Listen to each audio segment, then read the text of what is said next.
अस्सलाम वालेकुम व्यूअर्स, मेरा नाम मोहम्मद इमरान है। मैं अपने चैनल पाक न्यूज़ अब से आप लोगों को खुश आमदीद कहता हूँ और नए आने वालों से काइंडली मेरी अपील है कि चैनल को सब्सक्राइब कर दें और बेल आइकन को दबा दें। व्यूअर्स, आज हम बात करेंगे इमरान खान साहब की प्रेस कॉन्फ्रेंस के बारे में और सेकंड पे बात होगी another documentary is coming against money laundering और उसके बाद बात होगी इसहाक डार साहब के नेक्स्ट लाएमल के ऊपर। बात स्टार्ट करते हैं इमरान खान साहब से। इमरान खान साहब ने आज की प्रेस कॉन्फ्रेंस में बहुत से लोगों को आड़े हाथों लेते हुए बहुत सारी बातें की हैं। उन्होंने आज बताया है कि मार्च अक्टूबर के अंदर ही होगा। उन्होंने कहा इससे आगे ये नहीं जा सकता और उन्होंने ये भी कहा कि ये किसी भी वक्त मैं अनाउंस कर सकता हूँ, ये अभी भी मैंने अपने सीने में दफन करके रखा हुआ है कि ये कब अनाउंस किया जाएगा। उन्होंने कहा कि राना सनाउल्लाह को इस चीज़ की समझ ही नहीं आएगी कि इसको कैसे रोका जाए और इसके अगेंस्ट क्या किया जाए। वो कहते हैं हम अचानक ही इसकी कॉल देंगे और लॉन्ग मार्च शुरू कर देंगे पूरे पाकिस्तान के अंदर। उसके बाद उन्होंने ये कहा कि कॉल जो है वो मैं किसी टाइम भी दूंगा और अवाम मुझे यकीन है कि पाकिस्तान की खातिर निकलेगी और अपना हक हासिल करने के लिए निकलेगी। यहाँ पे सवाल ये बनता है क्या मौजूदा गवर्नमेंट इस वज़न को उठा सकेगी? अगर लॉन्ग मार्च होता है, क्या मौजूदा गवर्नमेंट में इतनी सख्त है कि वो लॉन्ग मार्च को रोक सके? मेरा नहीं ख्याल कि ऐसा हो सकता है। खुदा ना खास्ता अगर लॉन्ग मार्च स्टार्ट होता है तो ये छोटी मिकदार के अंदर जो हम एक लफ्ज़ इस्तेमाल करते हैं, इनकी तादाद जो इनके वर्कर्स की तादाद है ये थोड़ी नहीं होगी। ये बहुत ज़्यादा लोग निकलने के चांसेस हैं पूरे पाकिस्तान में। इसका मुंह बोलता सबूत जो है वो कल का ज़िमनी इलेक्शन है और सूबाई इलेक्शन है, जिसमें इमरान खान साहब क्लियर क्लीन स्वीप कर चुके हैं और 13 जमातें मिलकर 3 सीटें हासिल की हैं उन्होंने। और दूसरी जानब उन्होंने आज़म सवाती के बारे में बात करते हुए कहा है कि इंटरनेशनल लेवल के ऊपर पाकिस्तान की जो जग हसाई हो रही है वो एक सेनेटर को आप अरेस्ट कर रहे हैं पुलिस के थ्रू और उसके बाद उनको FIA को दे रहे हैं और मुख्तलिफ एजेंसीज के पास भिजवा रहे हैं और उनको बरहना करके उनके ऊपर तशद्दुद किया जा रहा है। उनके इंटरनेशनल लेवल पे ये जो फीलिंग्स पाकिस्तान के बारे में जा रही हैं ये अच्छी नहीं जा रही।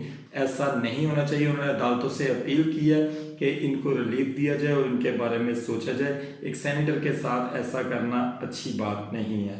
और फिर उन्होंने कहा है कि आप एक मुजरम को यानी कि नवाज शरीफ को पाकिस्तान वापस लेकर आना चाहते हैं और उनको इलेक्शन लड़वाना चाहते हैं, जो कि ऑलरेडी आप उसको NRO दे चुके हैं। NRO 2 वो कह रहा है ऑलरेडी आप लोग, इमरान खान साहब ने कहा है कि नवाज शरीफ साहब को आप दे चुके हैं और अब आपकी तैयारी है कि आप उसको पाकिस्तान में लॉन्च करें दोबारा से और उनको इलेक्शन लड़वाएं। तो उन्होंने कहा कि इसमें हम कोई भी रोल अदा नहीं कर सकते, अब वाम देख लेगी सारा कुछ ये कैसे हल किया जाएगा। सेकंड पे मैंने आपको बात बताई कि after some time another documentary is coming against money laundering. दरअसल एक्चुअली ये जो मनी लॉन्ड्रिंग की एक दूसरी ये जो किस्त आ रही है, एपिसोड आ रही है, ये अगेंस्ट है यूके के। अब यूके में क्योंकि ये देखा जाता है कि पूरी दुनिया का जो मनी लॉन्ड्रिंग का पैसा है वो यूके में जाके स्टेबल होता है और लोगों को वहाँ पे रिलीफ दिया जाता है। जो अपने मुल्कों का चोरी करदा पैसा यूके लेकर जाते हैं और उनको रिलीफ दिया जाता है और उनको तहफ़्फ़ुज़ दिया जाता है। अगर ये डॉक्यूमेंट्री इशू होती है, इस डॉक्यूमेंट्री के आने के बाद यूके के अंदर सख्तियाँ होने के इम्कानात हैं कि बाहर से आने वाले पैसे की वेरिफिकेशन होगी, फिर उसको जो है वो तहफ़्फ़ुज़ दिया जाएगा। अगर वो पैसा दुरुस्त होगा तो उसको तहफ़्फ़ुज़ दिया जाएगा, अदरवाइज़ वो पैसे को तहफ़्फ़ुज़ नहीं देंगे और उस बंदे को भी तहफ़्फ़ुज़ नहीं देंगे।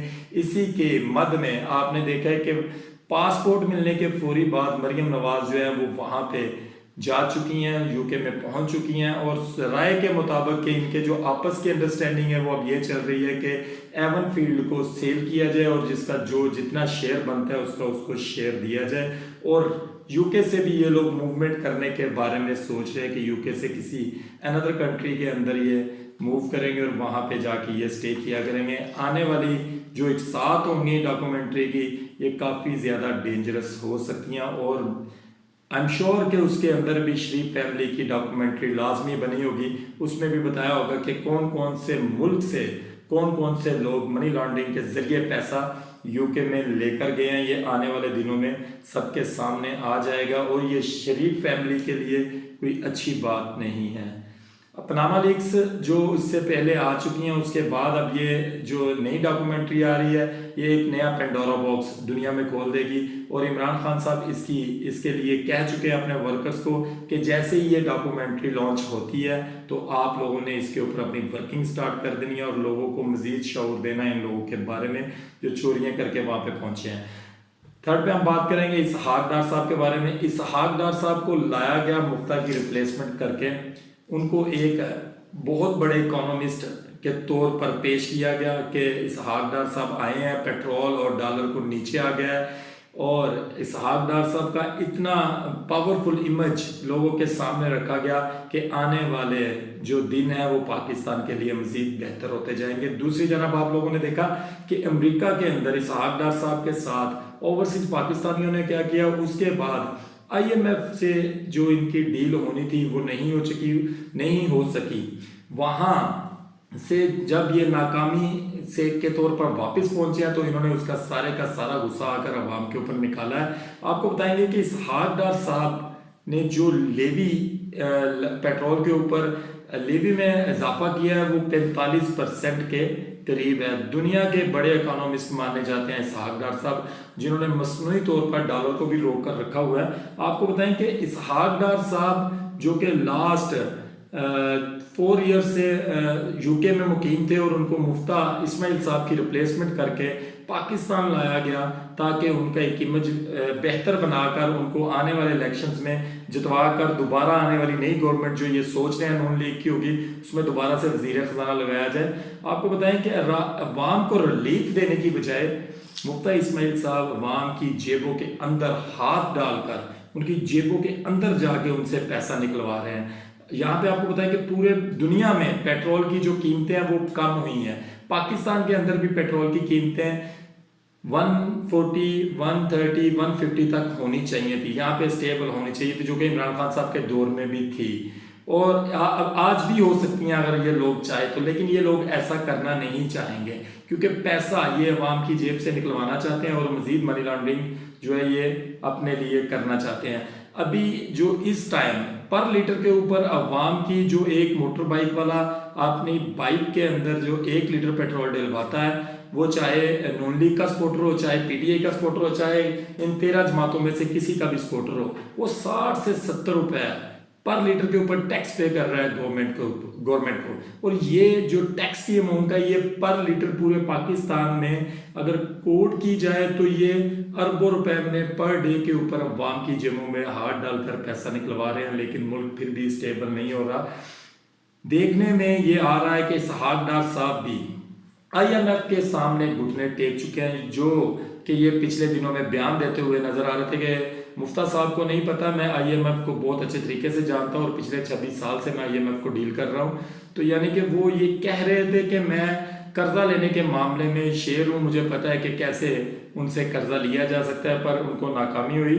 आपको बताते हैं कि लास्ट 6 मंथ से जो LCs रोकी गई हैं, पेंडिंग चल रही हैं, जिनको अभी तक रिलीज नहीं किया गया, गो अहेड नहीं दिया गया, जिस वक्त उसको पेंडिंग LCs को क्लियर किया जाएगा, गो अहेड दिया जाएगा, उसके बाद डॉलर जो है वो इस तरीके से बूस्ट होगा कि वो कंट्रोल में नहीं रहेगा, आप उसको कंट्रोल नहीं कर सकेंगे। ये जो आपने आते ही डॉलर को 8-10 रुपए नीचे किया, पेट्रोल को 16-17 रुपए 18 रुपए नीचे किया, ये सारा कुछ उस वक्त धरे का धरा रह जाएगा। डॉलर की जो प्राइस होगी वो इस कदर बूस्ट करेगी कि पाकिस्तान की इकोनॉमी मजीद जो है वो जमीन बॉस होकर रह जाएगी और ये लोग उसको कंट्रोल नहीं कर सकेंगे।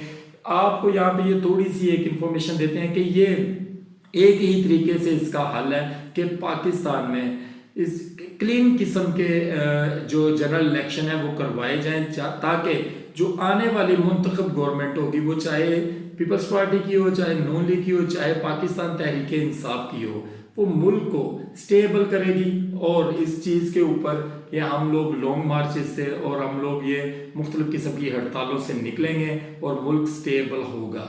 अगर हम लोग जनरल इलेक्शन की कॉल नहीं देते तो दिन ब दिन इकोनॉमी पाकिस्तान की ज़मीन बॉस होती जाएगी, जो कि पाकिस्तान के लिए बहुत ज़्यादा ख़तरे की बात है। पाकिस्तान डिफ़ॉल्ट आप समझ लें कि लास्ट 2 और 1% का मार्जिन है पाकिस्तान के पास, अगर इसको ये थोड़ा सा बूस्ट करने की कोशिश करते हैं। अदरवाइज अगर पाकिस्तान डिफ़ॉल्ट होता है तो आप पाकिस्तान के अंदर जो माशी बदहाली होगी उसको आप कंट्रोल नहीं कर सकेंगे, और मुल्क के अंदर आपको खाने पीने के लिए भी अशिया खुर्दोनोश इतने महंगे दामों मिलेंगी कि पाकिस्तान के लिए सर्वाइवल बहुत मुश्किल हो जाएगा। मेरी दुआ है कि अल्लाह ताला हमारे मुल्क के ऊपर कोई ऐसा हुक्मरान मुसल्लत करे जो हमारे मुल्क को कानून, शरीयत और इस्लाम के मुताबिक चलाए, और मेरी ये भी दुआ है कि अल्लाह ताला हमारे मुल्क को और हमें मुनाफिकीनों से बचाए। आमीन सुमा आमीन। अपना और अपनी फैमिली का ख्याल रखिएगा। पाकिस्तान जिंदाबाद।